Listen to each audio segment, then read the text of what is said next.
In the following verses of the Holy Quran, Allah, the Exalted, has mentioned that the true believers are those who fulfill their promises and trusts. Chapter 23 Al-Mu'minun, verses 1-8. Certainly will the believers have succeeded, and they who are to their trusts and their promises attentive. To break one's promise without a valid reason is a sign of hypocrisy, according to a narration found in Sunan an-Nasai, number 5023.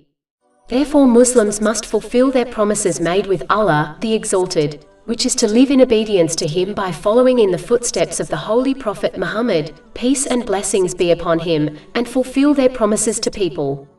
It is important to note, a parent must always fulfill their promises to their children. If they do not, then they are only teaching their children that breaking promises is acceptable in Islam. It is a duty of a parent to teach their children good manners. Fulfilling one's trusts is another important characteristic of a successful believer.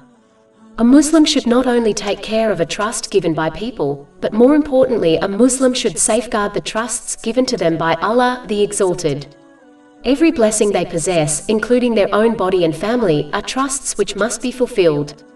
The best way to do this is by using each blessing according to the teachings of Islam. This is what people will be questioned about on Judgment Day.